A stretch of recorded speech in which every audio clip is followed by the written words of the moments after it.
Welcome to Worky Wednesdays, a podcast where we explore the fascinating journey of life from two very different perspectives.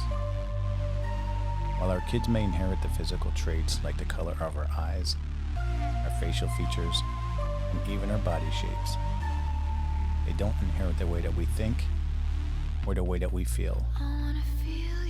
Life struggles shape each of our minds and our paths in unique ways.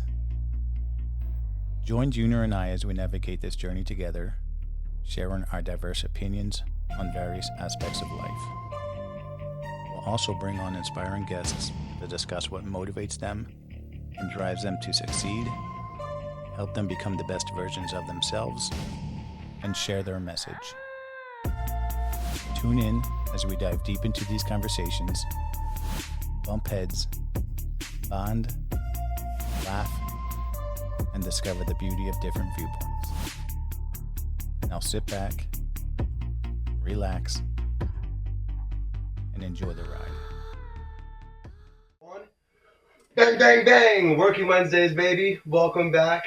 We have a pretty awesome episode here today. Welcome back. We got Jesse Sr. over here as usual, and then we got a very special guest here today, everybody. We have somebody who is a mentor, a coach, a business owner, and most importantly, I think a father. I want to give it up for Robbie the Ruthless Schmitty over here, baby. Welcome, welcome, man. Thank you. Let's get it. What's up, Robbie? Happy to have you, brother. Cheers, man. Cheers. Thank you for joining us. Thanks for having me. Appreciate Jesse, it. cheers, kiddo. Yes, sir. Yes, sir. All right, we're going to jump in. We have man, super excited to have you here. Yeah, appreciate it. This, as you know, I talk to you often about things. Junior had this bright idea to do a podcast together. Sure. Initially I clowned them at first. I'm like, why would you want to do something like that? That's something that everybody's doing. Sure. Didn't really see the meaning behind it. Asked him what his goals or his objective was with doing something like this. Yep. And that's where he hit me in the feels. He's Yeah. like, I'm going to spend a little bit more time with you and blah, blah, blah. We've been powerful. bumping heads for 10 years now. Yeah. So when he said that, it literally hit me right in the feels. Hence, here we are. Yeah. So, Yeah, man. That's awesome. Now we're rocking and rolling, man. We got a few episodes in here, man. And we're about 6 or 7 episodes in now. yeah, and Robbie is now what, our third guest, right? Fourth guest. Fourth guest. Oh yeah. Second live. Second live. Yeah. So this is awesome, man. I'm excited to get to little know more about you, man. You're Very cool. hear a lot about you, man. I mean, big part of my dad's life is what it seems, man. It's what I hear, man. You guys are not only great friends, as I know, but gym partners. You guys are grinding together in the morning, day in and day out. You guys talk pretty often, as it seems. So, Absolutely. I'd like to learn a little more about you today, man. Sure. So let's get into it, man. So, Robbie, who are you from, man? How'd you meet my dad? Let's get into that first. Actually, how about that? How do you know this guy? How do you know Mr. Workheiser? I'm going to start the conversation by saying anybody who calls me Robbie or Schmitty, I've known him for 30 to 40 years. Because, That's right. yeah, so sometimes it surprises me when someone says Robbie because it's been since I was 10. Right. You know what I mean? Now I'm in the career, meeting people, I'm like, hi, I'm Rob Schmidt. And It's it's just, so odd that you say that because I can't even imagine calling you Rob. That's so awkward to me. Right. Well, that's why I introduced him as Robbie, because anytime he's talked to me about you, yeah. I've only known you as Robbie. Anytime somebody from high school or middle school, we cross paths and like Robbie, and I'm like, is that for me or it's just like, it surprised me for sure. So, but Hell yeah, man. well, we met obviously high school because we knew each other. I knew of your father when I was younger because we played sports against each other. Because you guys were South Mountain, I was the East Sider. Oh shit. Okay. So that was all good, but it was probably our freshman year where I think that it all really started, at least in my mind, as the stronger understanding because we were trying out for the football team. Damn, a freshman year, man. That's pretty young. Yeah. So it goes way back. Yeah, and so I think that was like the culmination of getting to know him. And if we go through our high school career in terms of sports, our senior year was a huge year for us, me personally, and then also as some goals that we met that the team didn't do in a long time, right? So, yeah. Jesse was an awesome linebacker, and I was a safety, so we played defense all the time. There was never an easy game in our league. Never an easy game in. That's awesome. It didn't matter who you're playing. Every team around here is. Our senior year, we had Central Catholic, East Stroudsburg, top 10 Yeah. in the state, and we had to play both of them. Yeah, essentially even today it's still even goddamn good. Yeah.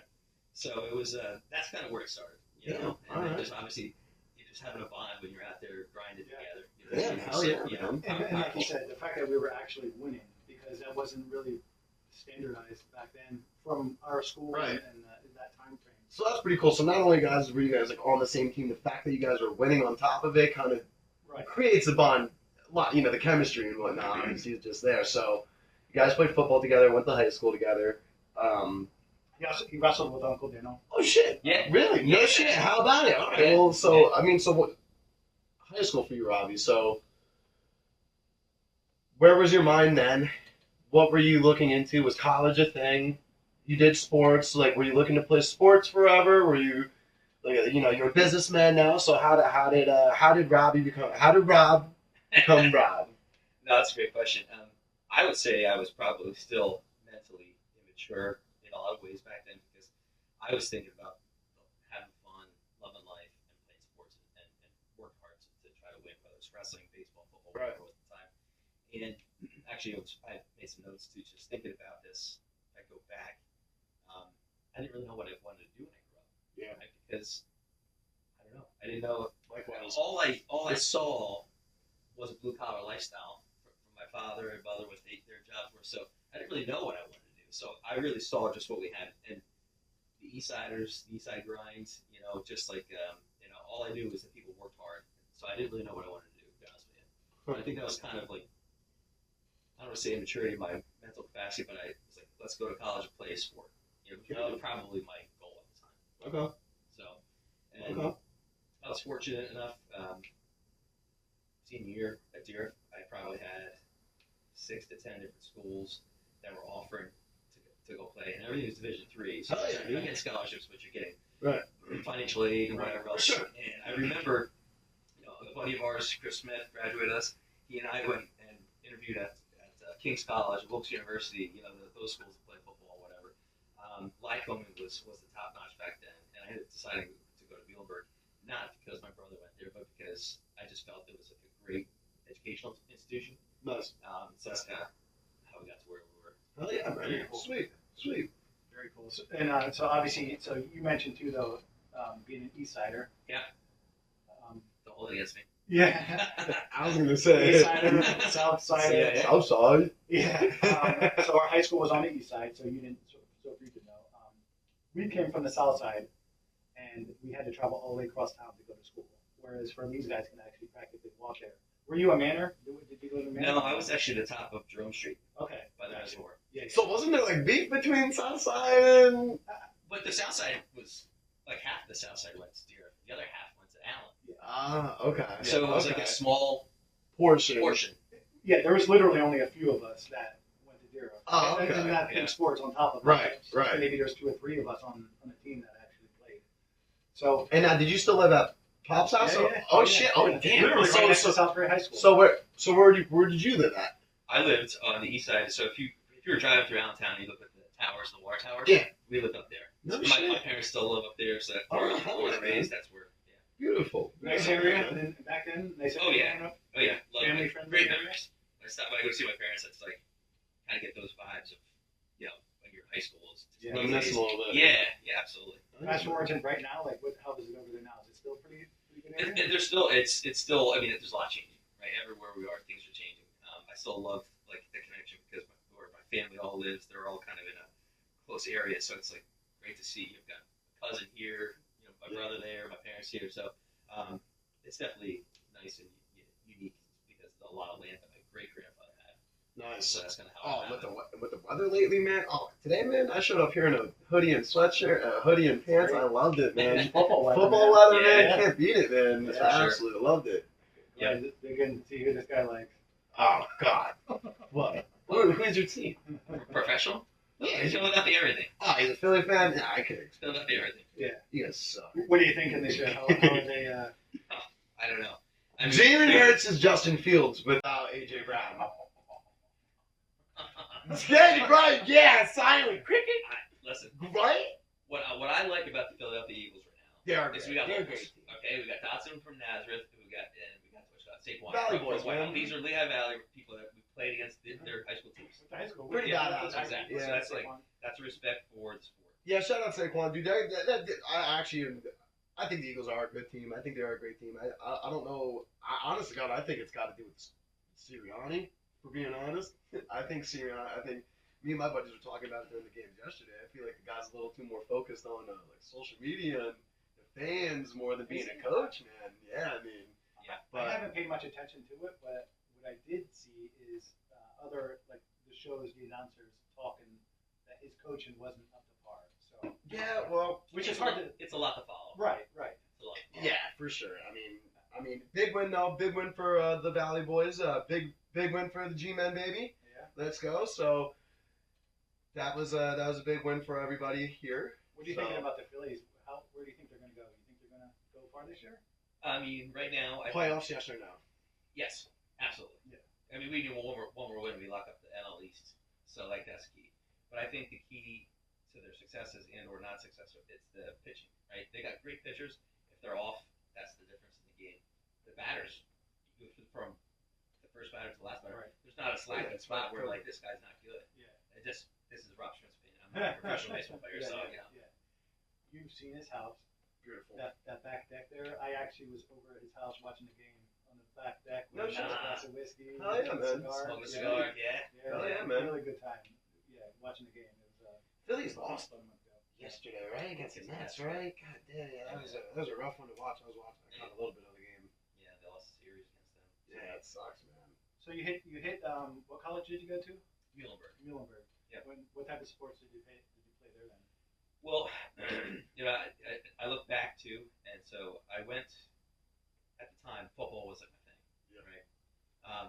And I'm sort of disappointed in that sometimes because, like I'm not a tall guy, right? So I'm not huge. But I was going to go play college football, which I loved. Hindsight, I probably should have focused more on wrestling because when I was wrestling varsity as a freshman. No shit. Freshman, sophomore year was a great year. And so Right. if I would have focused more on getting much better at that, could have been a different path for me. But anyway, go play football there. And at that same time, the head wrestling coach at Muhlenberg was the old Emmaus High School coach. Oh, So I used to shit. see Schleicher all the time when we'd wrestle throughout all the years I was in high school. So he became the head coach at Muhlenberg, and he'd see me come in from football practice. He's like, "Hey, Schmidt," he's like, "Come on, man, we need some local wrestlers." So he convinced me to start wrestling. I was like, "Great!" So I started doing that, and it was cool. Hell yeah, man. That's awesome, I dude. can see these years later, like that's a big part of your life. The wrestling community. Obviously, just from hanging out with you, I see you guys. Anybody wearing a jacket or a shirt, you guys. It seems like it's a good close knit atmosphere at college. Everyone still stays. Yes, tight. yes, absolutely. I mean, I think I've got connections from college, just friendships that I made with them. The sports Mhm. connections are also there, and I think they make them a little bit stronger. Yeah. Oh yeah. How was your teams back then? Great question. So, the football program wasn't that good when I started because my freshman year was the start of Coach Donnelly, who ended up becoming like a fantastic football coach.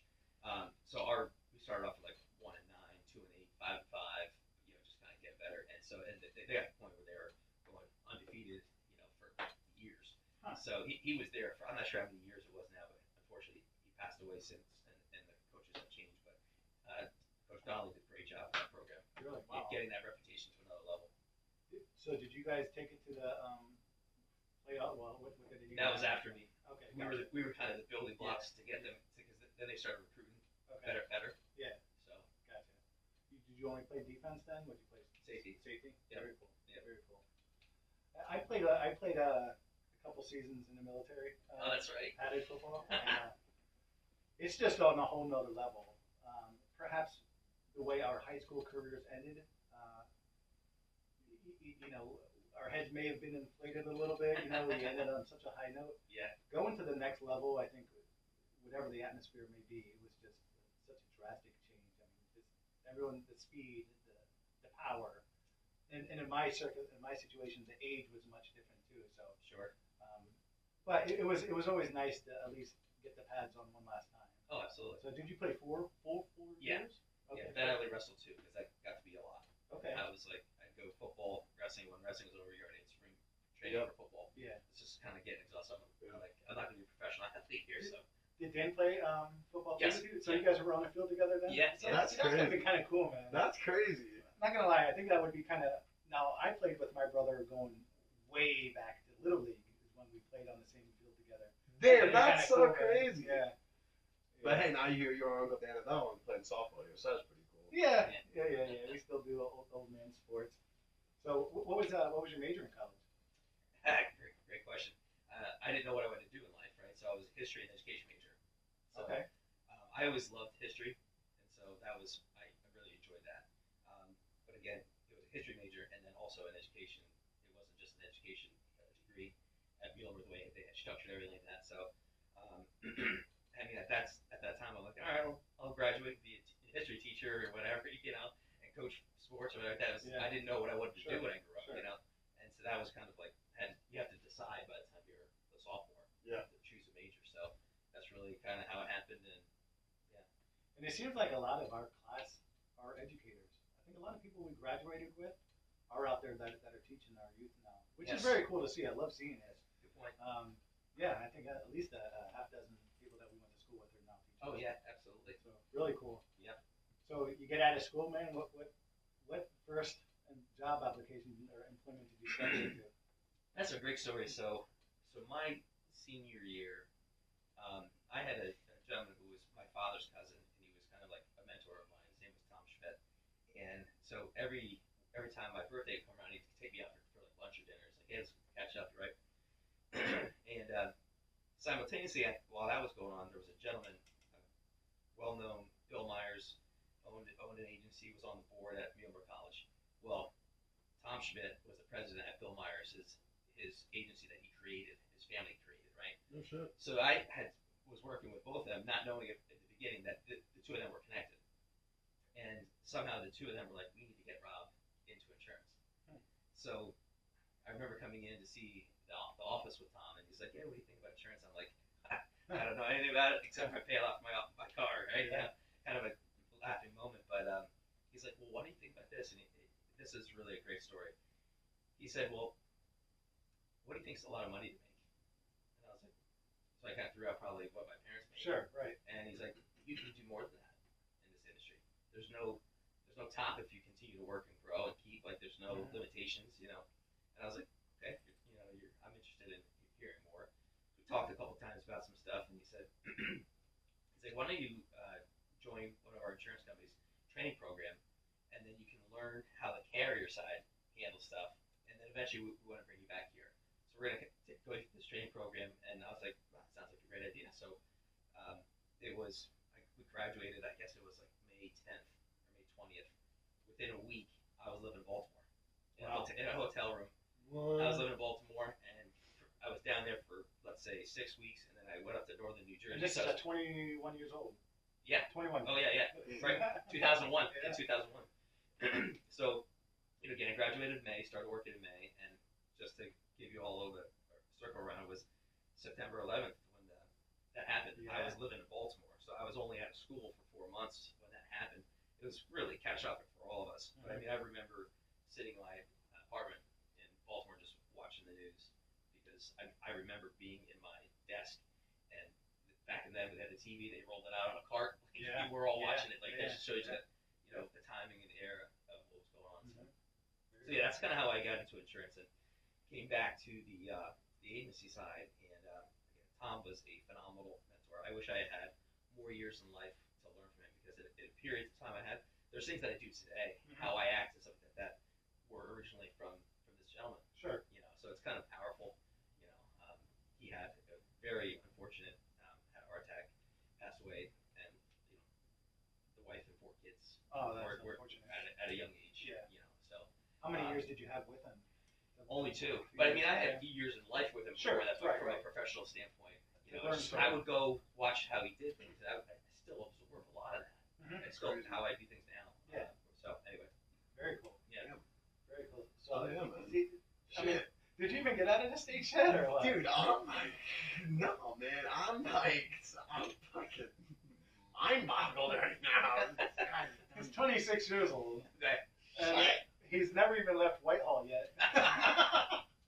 No, I'm just kidding. But No, so that's cool. So you got your feet wet right out of college.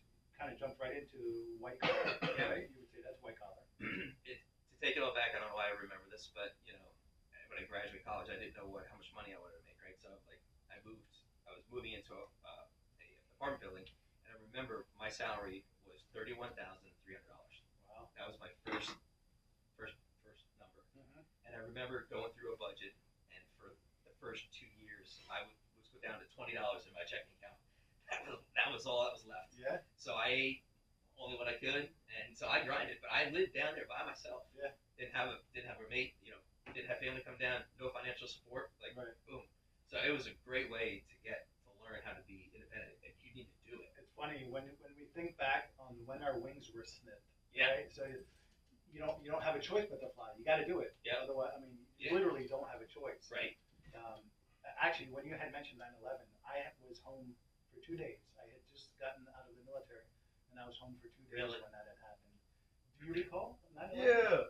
It's so funny. I was talking about the other day, man. I was in school. Yeah. I was sitting in class. Yeah. And I remember sitting there, man. Yeah, it was in the morning, like between 8 and 9 o'clock. Yeah. And I remember sitting there, man. It was. Do you remember when like used to be the old school desks?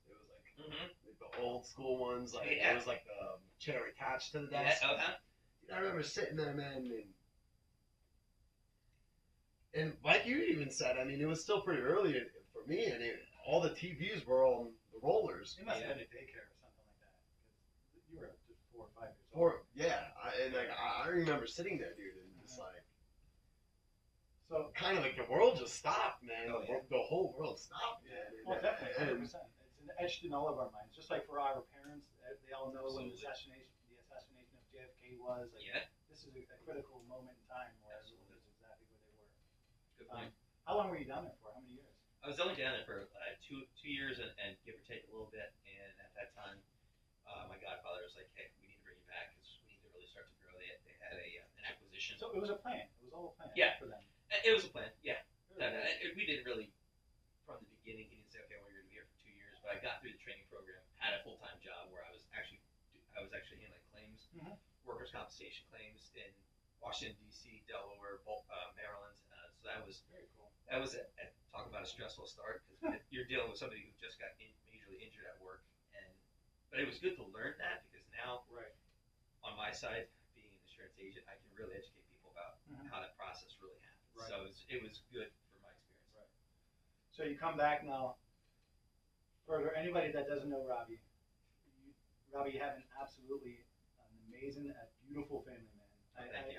I love the family life. I've always admired that about you. Through our friendship and all of these years. When did Lisa come to the picture? Yeah. Right around what time frame was that around? So that was 2003, excuse me. And it's funny that you say that because, again, Tom Schmidt lived next door to where my wife's family lives. Okay?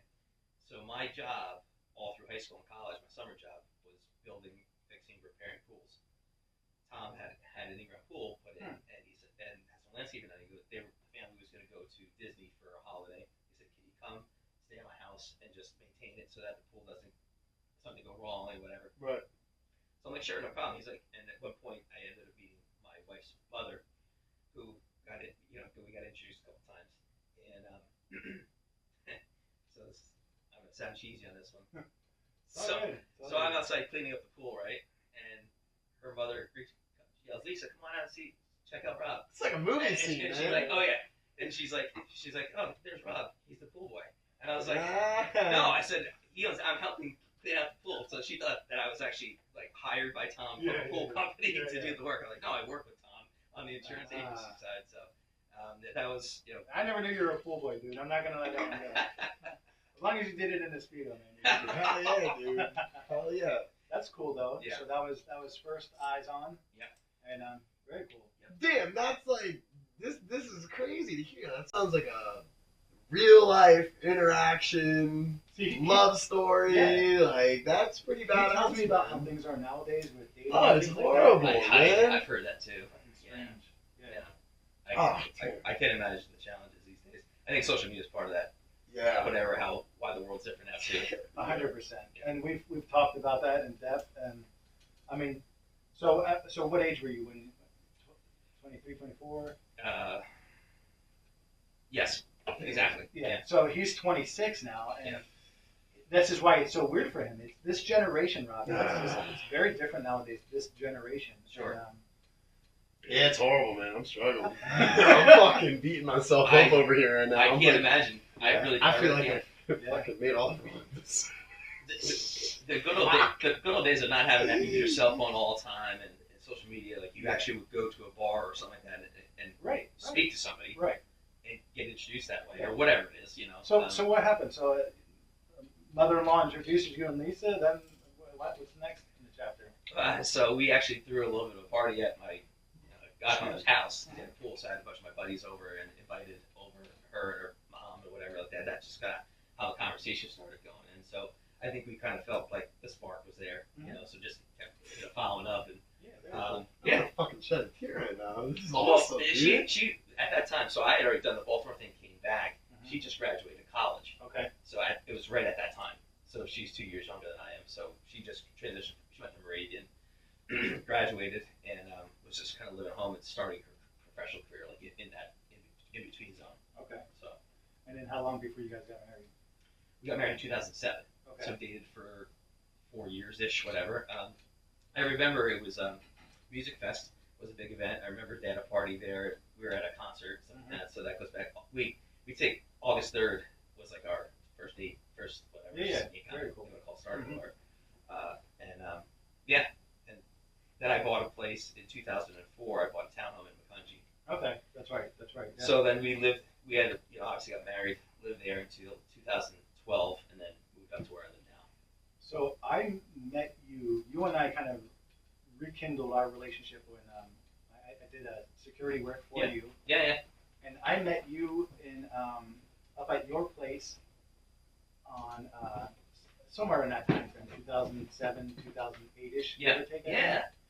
And I think you had your family, 2 daughters, and your son, which you talked so much about all the time. I feel like I know your kids, which is awesome. And I think, Robbie, that's during that time frame when I met you and I stopped by your house. That was just, to be honest, man, that was such I think a pinnacle point in my lifetime where I saw one of my peers, I saw one of my old high school buddies. I was like, man, this guy's doing it. This guy is. I was so intrigued by what you had going on. It motivated me personally. It motivated me professionally. And yeah, man, I think from that point on, I felt like I needed to get you into my friendship circle. Like I needed to start learning and figure out what you were doing in life. And, Sure. And what was the time span between when you guys like I said, rekindled it? that was probably back in 2008, maybe 9, somewhere. So around it's been then. so it was a few Well, years. when it was 2012 when I lived at Fogelsville. Oh, okay. That gives us Yeah. 11 years ago. Yeah. So let's say 10 years ago, give or take.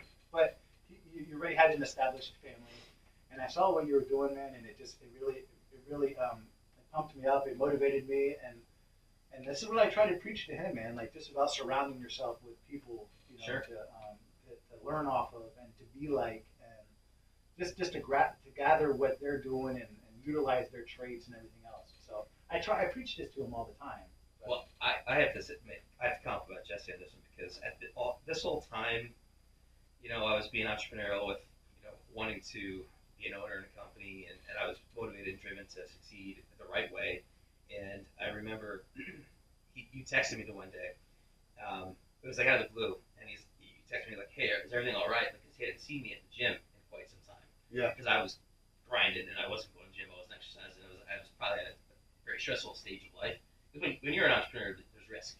Yeah. Right? You can't guarantee that this guy's going to be successful or not. Right? You have to fight hard and grind a lot. And I remember he hit me up and he's like, I haven't seen you at the gym in a while. And I'm not sure if you proposed it or if I did. I can't remember exactly. But he's like, why don't we work out together? So I'm not sure how many years. It's years now. It's years now. Damn. And so, I get up at 5:45 in the morning, boom. And when my schedule gets pushed off, I get pissed off anymore. I like that commitment, the commitment to a friend and also my physical health. Yeah. So going every day Mhm. is key, and it helps me physically and mentally. Oh yeah, man. You know what I mean? And so thank you, Yeah, because if it wasn't for you, who knows? man. And Hell yeah, man. to add to that, though, it has literally been, once we had that initial conversation, it was literally the very next day he was there, and we're going on 5 years now. Yeah. Holy shit, that's crazy, Of man. literally working out, like, and people we know, they don't know that Robbie and I talk to him more than I talk to my own wife. Like, you know, like literally, we talk every single day, four or 5 times a week. Yeah. We're talking every morning. It's like we're waking up together. We're Right. talking, and Yeah. he hit the nail on the head, though. It's really for physical, but more so mental health. You know, when you get up in the morning and you start a great routine, and you just kind of like pushing yourself, and even if you're dragging ass, because everyone's entitled to a day where they're dragging ass. Yeah. So if you're dragging ass, but now you have somebody else kind of pushing you, and kind of copying your routine, or doing the same thing with you, it not only pushes you and motivates you, and then kind of gets you right back on track. Well, if you think about it too, let's say one morning you're tired, like, I just want to off the bike, go back to sleep.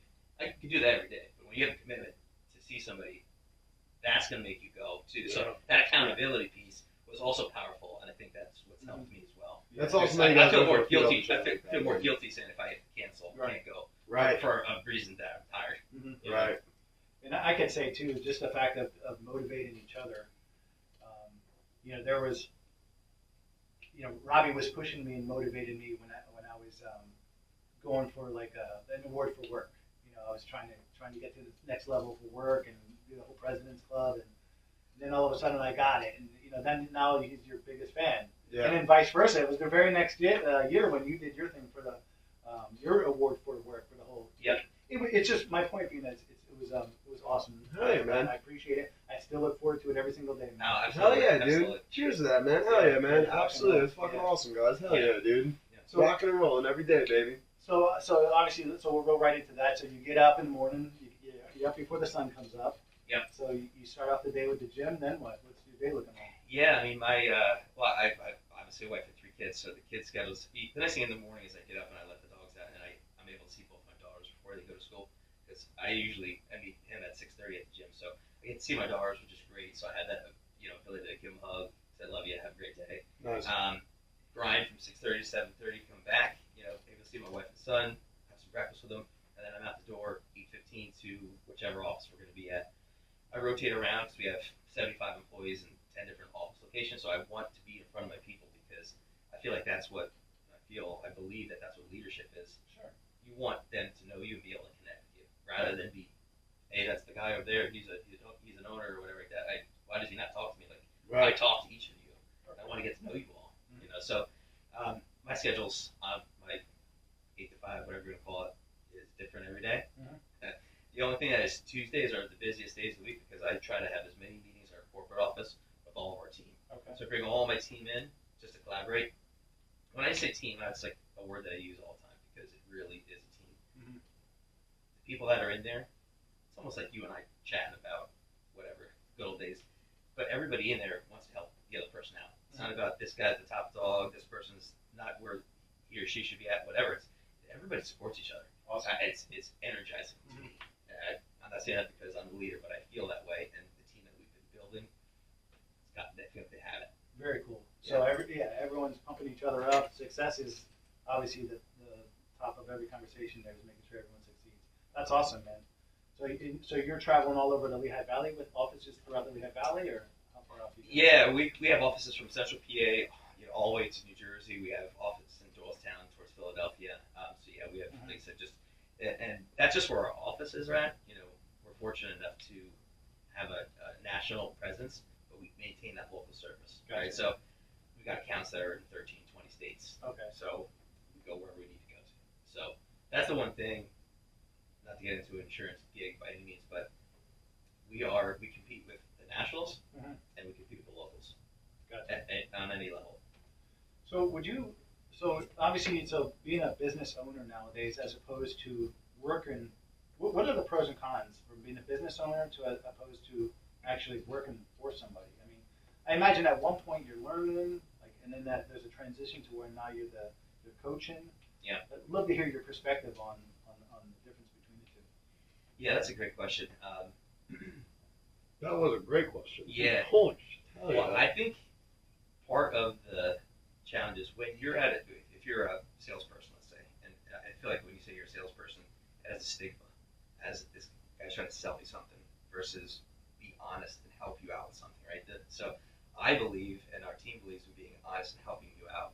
It's not hey, I just made a sale because I'm going to make a commission. Like that's absolutely not the way we do business. So our team, they grow, and I want to help mentor them. But there's a transition for anybody that's in a position of having been a salesperson to then having to be a leader and or mentor, because you have to then know that it's not about you selling; it's about helping your team sell, helping your team get success. Sure. Right. So, I mean, just today with one of my fantastic sales guys, we went out to a meeting together, and it's funny because like 6 times throughout the meeting, we know exactly what each other's going to say. Boom, boom, boom. Yeah. He and she are learning my style, learning their styles, and it's just fun because again, team again. It's a team. Was there a point where you realized, like, all right, I'm done being a team guy, I'm ready to transition full blown to a leader? Or was that something that just, I mean, I imagine you picked and grabbed experience throughout your career, but I mean, when really was it transition? Like, all right, now I'm a leader, now it's time to get this business going in the right direction, and or whatever your vision was. Yeah, that's a great question. I mean, where I am now, Seltzer Group Partners, there was at the time when I was in 2003 and 2004, when I came back to my godfather's agency, my underwriter was a gentleman named Frank Templeton, fantastic man, great mentor, and he was getting closer to retirement, and we could grab breakfast every once in a while. He's like, hey, I want to talk to you about what this opportunity really is. And so what he proposed was for me to come in, take over his shares within the agency, and then take over that leadership role that he had. He knew he was retiring. He knew my background. He knew everything that I was because he knew Tom Schmidt, who was my mentor, and just knew how it was. Now this is what? This is 10, 12 years in the industry in general? Yeah. Yeah, Yeah, exactly. And so that's kind of how that switch happened for me. So it's hard because you can be you can be a producer, you can be in leadership, but you can be looking for that role. Somebody has to accept you or take you to that role, right? Like we all want to be leaders in some way, shape, or form, but there's probably somebody above you that has to offer you the position or interview to get you there. So that's a challenge in anything because it's almost, I don't say a roadblock, but there's that you have to get over that or around it to get to where you want to go to sometimes.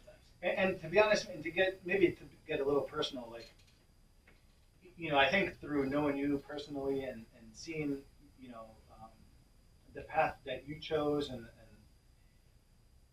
I transitioned over from blue collar to white collar. So then I'm like, all right, like, I want to get to another level too, and it's really taken some time for me to understand and realize that, like, it's not so, I just have this military mindset about picking up rank and rank structure where it's really, there's timing is everything. Yeah. And obviously, how you perform is everything. So, I'm trying to get to another level in the professional, in the sales industry, and it's taken a little bit longer than what I had thought, really. So. Well, I'll make a couple comments on that, and so I'm talking about the same things. Yeah. So Tom Schmidt was a fantastic person. I envisioned that, and he pretty much said to me, he's like, "You're the future of this agency." So there wasn't you didn't have a contract back then, right? When you're dealing with family connections, whatever. When obviously our whole family, obviously when he passed away, it was catastrophic, right? So a whole nother level. But if he would have survived, I would have seen myself at that place with him for 20, 30 years until he retired. Yeah. So what I'm getting at is sometimes life throws you a curveball, and you're like, okay, I got to pivot here, and then I'm pivoting over here, because just career steps sometimes you can't stay within that same organization anymore. It's hard to. Right. I'm not saying it doesn't exist, but I think it's different anymore. Right. But where I'm getting at is where I am now. I had to, if he was alive, I would have been on a straight line. Gotcha. Because his passing made me take this step, then this step. Right. Because you bounced around. I had to. Yeah. Which is. And I learned a lot through that process. Right. Every stage you learn, okay, I should have did this differently. But, you can be told and taught so many things in the world, but the actual life experience is the way that you learn. Gotcha. Yeah, I guess, you make in some ways. Right. So me being the son here and all this, Rob, man, it sounds like did it right, man. I'm really inspired right now, man. I'm not gonna lie. I'm kind of sitting over here, kind of just taking it all in. This is kind of more of a sit and listen episode for me. I'm not gonna lie. This is truly is inspiring, man. So like from my standpoint, man. So now you're a father now, man. You're talking about all these things about. You're throwing out all these names about all these mentors that you've had. Mhm. You've had all these great coaches, man, and you have this team. Now you're a father. Not only are you a business owner, so now how do you separate work life to home life? Do you take those work skills to home? How do you, so like you have kids. Yes. And how many kids? You have 3 kids? Three daughters? 2 girls and a son. 2 girls and a son. Yeah. And we talked about this. We talked about your son the last time I was over at your house. So I know your kids play sports. You're doing all this stuff, man, and your day starts at 5:40 in the morning. Like I asked before, how do you balance the work life between the home life? And then how do you take it all in at once? Like, how does that go? Yeah, that's a great question. I mean, I have a tribute to families that are in similar stages of life that I'm in because it's a lot. And the logistics Because I'm of just, all the kids' activities, it's so hard. yeah, just It is so listening to hard. your work day sounds insane. It man. is. Just the hustle alone Yeah. sounds ridiculous. So the hustle doesn't stop ever. And you also realize at certain stages, like my daughter's 14, 13, my son's 10, at a certain point, we're in this stage or era where eventually they're going to be in college or out of college, and the whole, Right. this career of, or this life of watching them play sports or coaching them comes and goes. Yeah. We're right in the middle of it, but the logistics of like being a professional Uber almost, you know, we have other, and to pay tribute to other friends and families of kids, the fact that people help one another out is amazing. Yeah. And everybody needs that. So I say thank you to you because you guys help us out so much. Mhm. But it is a lot. So the work-life balance, I am not an expert at that. Yeah. I fail many times. When I look at balance of life, And I'm sure your wife helps out a lot with all my that wife's too. fantastic. Yeah. She carries the burden Hell more yeah. than I do. Nice. If you look at life, it's like work, life, but then health. How about your connection to God, whatever. Like there's so many There's things. so many aspects to it. When I'm doing 1 or 2 things good, I'm usually not doing something good. Right. Okay. So that, they call it the balance in life. For me, it never exists. Like when I'm doing real good here, I'm doing something wrong on the other side. Now, So is that it's hard to keep that balance. Yeah. What I'm trying to say. See, and I'm actually, it kind of actually takes a little bit of weight off my shoulders thinking that because, me only being 26, granted, I don't have kids or anything like that, but I'm trying to figure out that balance in life between, granted, I have 5 animals, so I mean, I know that's different than having kids, but, I'm only 26 and granted, I kind of threw myself in the fire with that one, so like I'm at a spot where I'm trying to figure out that balance and lifestyle, so it's pretty crazy to hear about all the things that you got to go through, man, because you got 3 different sports, Yep. 3 different schools, multiple different school teacher meetings, Oh, all yeah. the doctor, Yes. all the doctor meetings and Absolutely. shit, man. So like it's actually really insane to think about it all when you put it into perspective because Plus, trying to hate. I know he tries to help out coaching when he can, in all their sports. And again, I feel like I know all their sports. They do. We talk about them so much. Sure. And, so as a 26-year-old, Rob, so you started off, you figured out your career at a pretty young age. I'm a truck driver, so I do have a great career. Yeah. Bills are paid, money's on, there's a roof over my head. Sure. But for a young man like me or anyone my age in their 20s, what would be something that I could reflect off from you here, man? Like what's something that, like just you and me, if we're sitting in a room, what's something that you could tell me one-on-one that will give me some good advice, man? Because Yeah.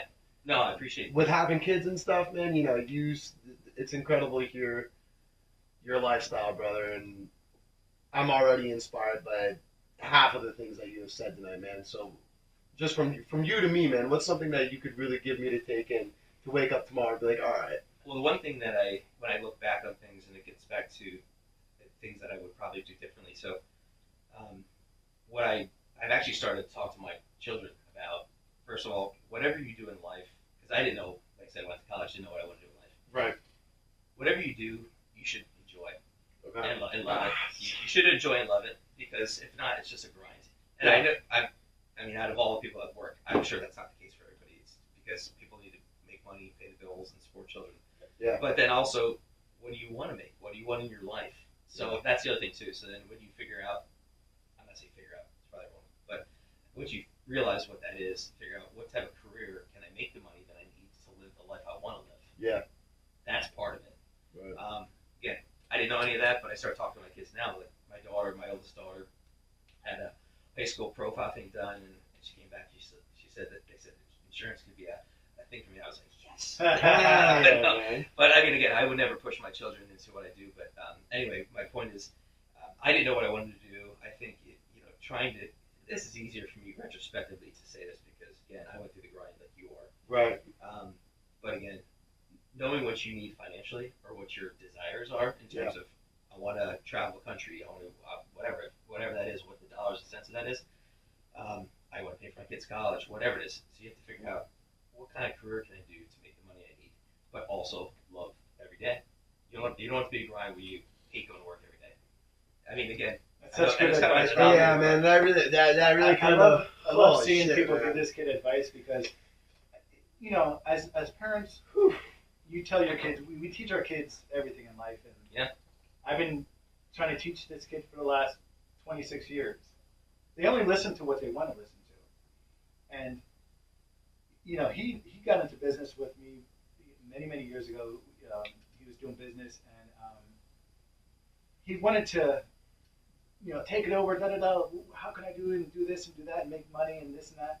And I would tell him the same thing. It's really, you just got to find what you're passionate about. For some reason, I was passionate with the security industry. Yeah.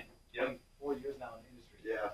It'll happen, Jesse. It'll happen, whatever it may or may not be. It'll happen. I mean, that's you make a great point. Like, if you want to be entrepreneurial, now there's risk and reward to that, right? So if you find something that you love, you're passionate about, and you invest in it, I mean, I would never say that you can guarantee success, but like you're gonna grind. I'm not sure. I don't know what I love, man. And it's understandable. I'm not judging at all because I didn't know. It's I don't know, man. It's more so you have to have these conversations so that you kind of start thinking about it, I'm really glad you came here today, man. Because every time is a eye-opening experience. Yeah, this is just an eye-opening experience. I'm gonna go home tonight and really reevaluate my whole goddamn life, man. This is I really appreciate it, man. Seriously, man. So that J-Dub, that's only on just a small portion of it. So obviously, so Robbie, you're also really highly engaged in the community. You're on boards. You're doing extracurricular activities on top of extracurricular activities. What else are you doing out there? That takes chunks of your time as well. What are you doing out there? Yeah, I think I'm not sure when it's. You know what? I'm thinking back now. It's probably when I was at that same age when Tom was alive. When I was 24, 5, whatever, and I was asked to start participating on a board for the YMCA, and I was like, okay, and I had a connection there because Tom Schmidt was there. He actually was taught kids and stuff like that. Cool. And that's where I learned how to swim. Nice. I'll tell why. So I was like, yeah, I'll entertain that. So I started, and that was kind of like the start of involvement on boards, and I was passionate about the connection that I had on my life, right? And how could I then pass that on to other, children or people in the community that need that resource to them. So I started getting really passionate about giving back to our communities. Allen Town Children's Foundation to, there's a board of alumni at Muhlenberg. There's a bunch of different things, and so just doing all that was helpful. Not helpful. I enjoy doing it because helping other people out. Right. And just because I wanted people to know me for not just a sales guy, not just an insurance professional, but somebody who wants to help the community out. Right. And that's how. Now I know why you guys are friends. What he just said, man. I've heard you say those exact same words, man, and that was pretty cool, man. The fact that I can see why you guys are friends, man. Seriously, that connection between you guys, just look out for other people, man. I scratch your back, you scratch mine, and that's engaged in the community. And that's awesome, man. It is something that I find intriguing. And that is seriously incredible. Yeah. how many of them were you in? So the YMCA. You were. And that started so young, man. Yeah. I mean, I was, if I go back, I was probably at different times, probably 5 to 6 different boards, some not all at the same time. I've stepped back a little bit recently, just because I don't want to miss out on my kids' activities too. So Right. I'm just having the full load. Because here's the other takeaway: if you're going to be involved in something like that, you need to give 100%. Sure. Versus, okay, I'll join it and I show up to 1 of 10 meetings. That doesn't work. If you make a commitment, you have to stick to it. Right. Yeah. You know what I mean? So I knew that I had more obligations recently, so I kind of stepped back because obviously the boards were running well, people that are on it. So, but yeah, it's definitely something that I would say for people who, no matter what you do, it's good to have a personal brand of a good person, Yeah. an honest human being that wants to have not just be successful as the individual. We want to help others have a good life, and it's like give. I won't get religious on you, but the Monsignor that when I was 10, 12 years old taught me to be an altar boy had a sermon on Sunday, and he talked about saying how we need to help others first rather than expecting ourselves to be first. And it's really powerful because I thought to myself, that's exactly how I've been thinking about stuff. Are you religious? Was that If you don't mind me asking, are you religious? not? I mean, I went to Catholic school, kindergarten, 8th grade, but I mean, Was that like, do you think that's a big impact on any of it? Like, have you just always carried that kind of just? My look back was it was structured. I guess Yeah. I would say it would be my best word, structured. And even now I'm 45 years old, so I look back and remember these, whatever things that I learned Right. 35 years, 40 years ago. Right. Through LinkedIn and a T-shirt that I saw you wearing at the gym the other day, Pin for Cancer. Love to hear about that, man. It's something that obviously I can see that you're very passionate about. Yep. I see that it's something that's really growing. The attention that you're bringing through it, through your social media outlets, I would love to hear about that and get a little understanding of what's going on there. Sure. So, Pin Cancer, of course, it's wrestling based. So I've had a passion for wrestling. I coach my son's wrestling, and I always have a different perspective of wrestlers because I feel like that sport, having gone through it, it's a different level. You're an individual and a team at the same time. So when you're out there on the mat, there's no other team members to help you win. So you have to grind to get to that point and put the effort in. Demonstrate. So that's the wrestling connection. But I had basically in August of last year, I actually got diagnosed with a brain tumor. And so from August of last year, it's been a battle. And so the Pin Cancer Organization came to me and said, we're here to help you.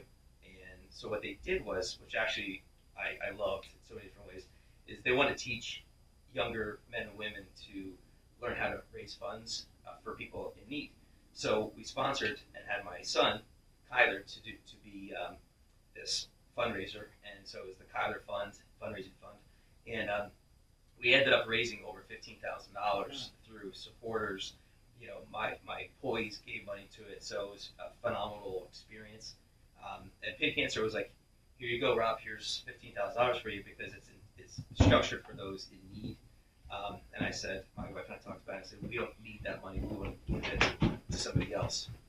And that transitioned into a lot of other things, actually. My oncology doctor, I remember saying to her, we were meeting, and I said, listen, we want to give $15,000 to the UPenn clinical research. And my doctor almost broke down in tears. She was just amazed that we even thought about doing that.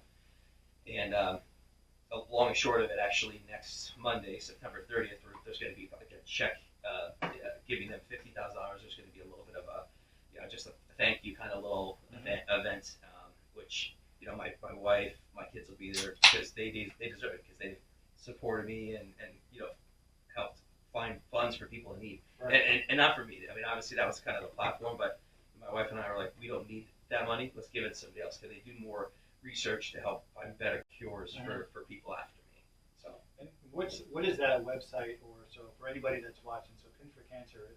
Anybody out there that would want to contribute or somehow donate, how would they go about? And we'll tag that in the link below too. Yeah. Well, Pin Cancer is a nonprofit organization, and we've been we're kind of recruiting more. Let's call them an ambassador, which is a lot of college wrestling students, men and women. We have a great board. The board's been growing, and so yeah, I mean, just Google Pin Cancer. You'll take a look and see all the great things that the organization's been doing. Again, it's just to help anybody who has a passion for wrestling and want to help those with cancer. Great organization for that. Can we go back, Robbie? And so obviously you had mentioned your how you're connected to this. Can we talk about that? Like, I got to tell you, man, for how close we are in our relationship. When I found out about it, that was insane, man. Like, how long now? What's the time frame? Where are we at with that? Like, how long ago did you find out about all of that, and what happened? Yeah, it was not this recent summer, the past summer. So it was in July. I remember coming back from a beach. I was by myself. My family was still down there, and I remember getting ready to work, and I got really dizzy all of a sudden. Had this really strong ringing in my ear. I was like, that's kind of weird, you know. And then I had my meetings, and every day I started having these little things happen where I would have a strong ringing in my ear. I'd hear some things, and at the end of it, I'd have a tingling in my left pinky and my right foot. And it was so I got to the point where I would. Well, initially, we thought it was equilibrium. Yes. That's what we had talked about it. Yep. And so, yeah, because I was still coming to the gym in the morning with you, and sometimes I remember having these little episodes while I was at the gym. And anyway, so I was actually, every time it would happen, I would like look at my watch, boom, like 2 to 3 minutes. And so anyway, we're like, let's just go talk to my doctor. And she's like, go see an ENT doctor, see if there's some issues there. Go see this doctor and check everything. And she's like, nah. She's like, I think of that numbing. She goes, I think you should get a brain MRI. And I was like, okay.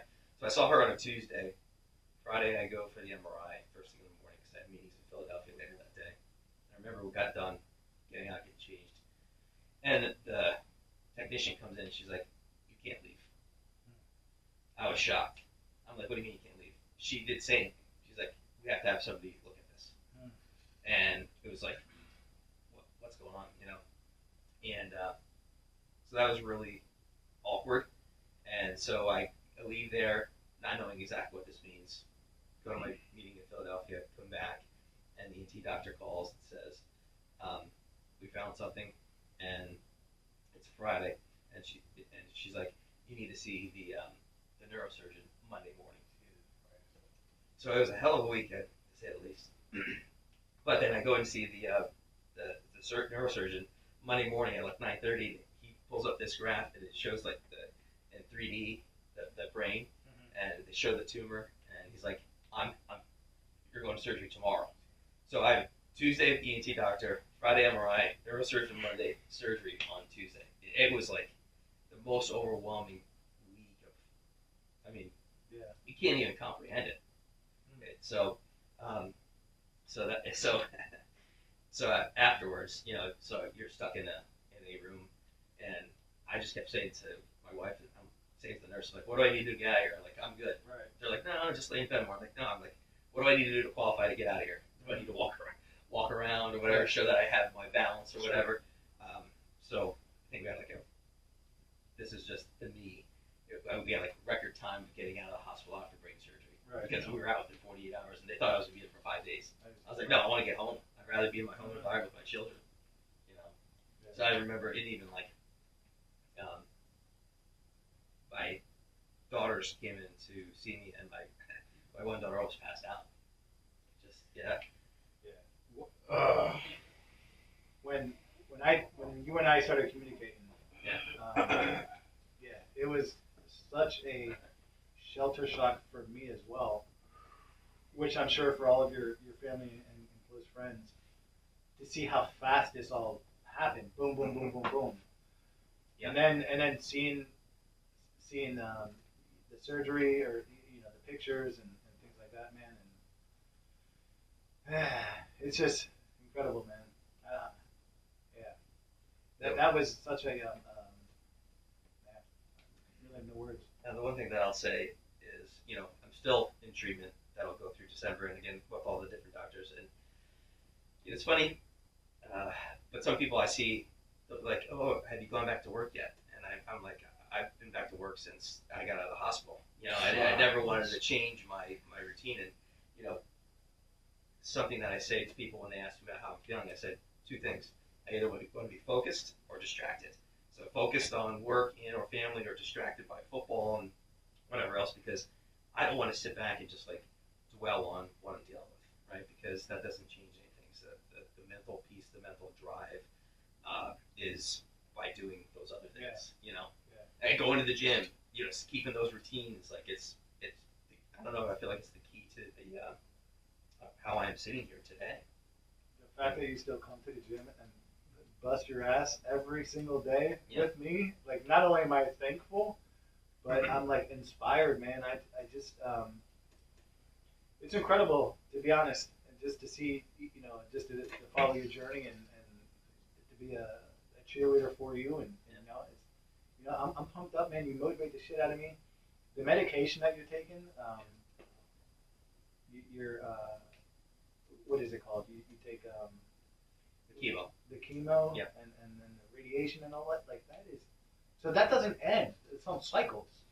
Right now, I'm on a cycle which should end in December as long as the results continue to be good. So every 8 weeks they take another MRI of my brain. So they actually, the good thing was just last week I had a meeting with our oncologist, and she goes, look at this first MRI of the brain and look at the one now. She's like, this is fantastic.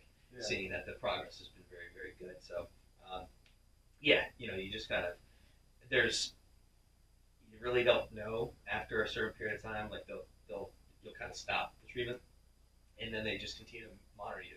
Well, again, I don't even know what the future is. To be quite honest with you, it could be every 3 months or every 6 months where they do another test to gauge where you're at. So I just want to. My drive is like, let's get through it. Let's keep grinding. And I'll be motivated. I mean, I'll be honest, man. Like, to be honest, man, like this shit's not supposed to happen to you, to people like you, or like it actually it makes me angry. It's just not supposed to happen, man. Like, I'm choking up a little bit over here, man. Just a family man, a businessman, a religious man, someone that takes care of himself mentally and physically. Like it's crazy, and it just goes to show that, man. Like there's a story and a plan for all of us, and man. Yeah, Robbie. Hey, man. You're the fucking man, dude. You are one hell of a guy, dude. Thank you. I'm so glad I got to sit down here with you today and learn here a lot about you, man. Because for everyone out there watching, everyone on Instagram, Facebook right now, I think everybody should, take all this in, man, because you don't know what life throws at you. This guy, Rob, he's been throwing a bunch of curveballs, man, and look at this guy. This guy's still sitting here fucking steady and strong, baby. Every damn day working, man. And Robbie, dude, hey, man, I'm 26, man. I'm going through some weird things. I'm going through that life, right? That stage in life right now where I'm figuring out, man. And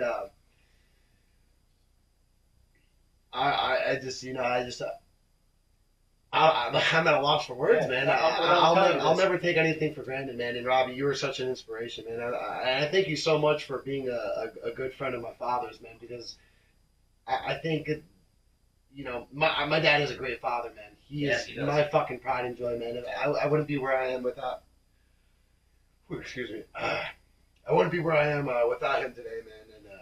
And like I mentioned before, I see why you guys are friends, man. And I see the way you guys feed off each other's energy, man. And thank you for being such a good guide to him, man. Because the way you are as a father, I believe that he does that a lot for me. And the way that you guys feed off each other and with everything, man, I really fucking appreciate you being there, man. Because there's times are tough, man, and it seems like you're the guy that my dad goes to, man. So thank you for all that, man. What I will say though, too, is listen. What I will say too is, so with Robbie going through all of this stuff, man, like I gotta tell you, man, I just love hearing every single day. It's about his kids, it's about his daughters and their sports and their school and how smart they are, and how Kyler's doing this and that, and it's just, God damn it, dude. You're the most unselfish person I think I've ever met in my life, man. God damn it, dude. Fuck.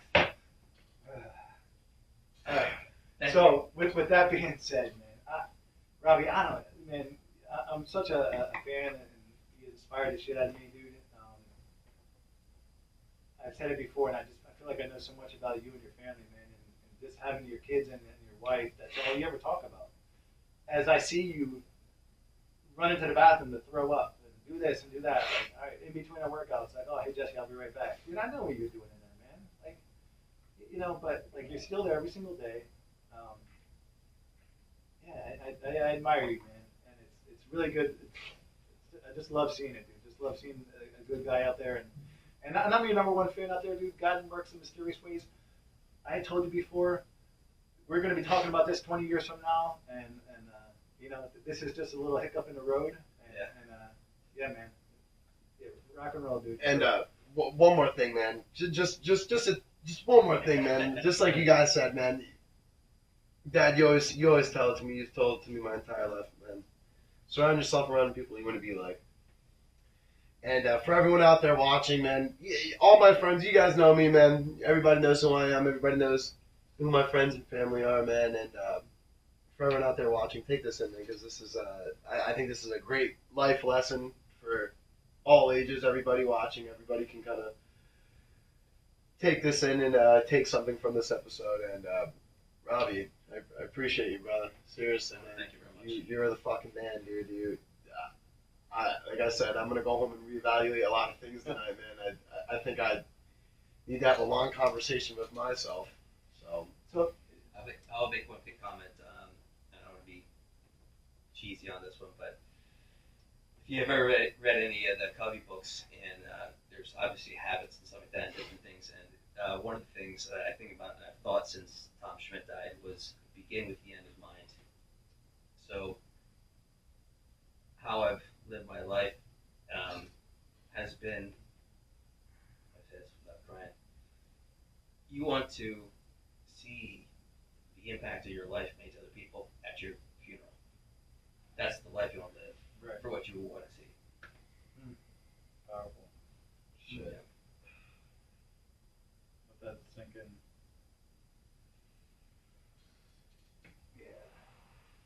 hey, man. Well, Hold on.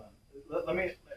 Let's just regroup here. So Robbie. let's bring it back. Let's bring it back here. Holy fucking shit, man. I'm sorry. sweating bullets. So am I. Fuck, man. Right. So Robbie, man. God damn. Obviously, you have an incredible story. Yeah, man. You have just an amazing support system. Bring it back here. Just a lot of. And I think it just comes from being just a good character in life, just being a good person. I think you have the support system, just an abundance of people rooting for you and cheering for you, and your family. Again, man, you have such a great family. I just can't get enough of hearing your stories about your family every single day. I love it. If you could go back and change anything about your journey, right? So where we are right now. So if you could go back and change anything in your journey, is there anything that you would change where we're at right now in life? I think I hit on some of those earlier today, where the only thing that I would change would have been thinking when I was younger, high school age, maybe even younger, to have conversations around what the future looked like. Right? We were from a blue collar, environment, most of us. So the idea was, hey, you need to make money to survive and support family. I wish I would have been thinking about what do you love to do, and then what do you want to make so you can live a certain lifestyle. And by all means, I don't make money to live a lifestyle. I just want my family to be taken care of. So I want to make sure I pay for my kids' college. I want to give them the opportunity.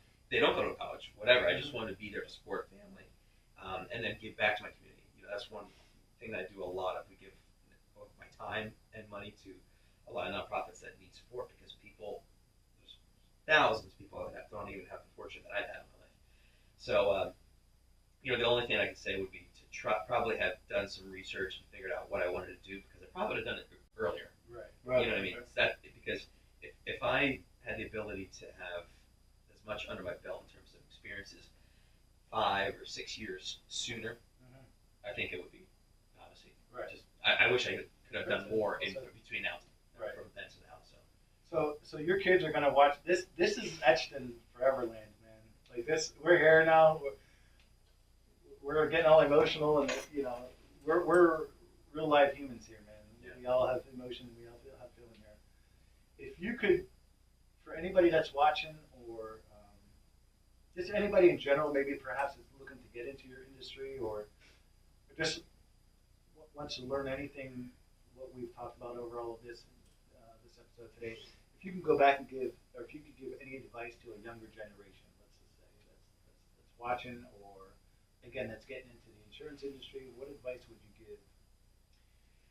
yeah, I mean, I think no matter what we're doing in life, I think having the right habits, right? Habits are routine things that help you get to where you want to be.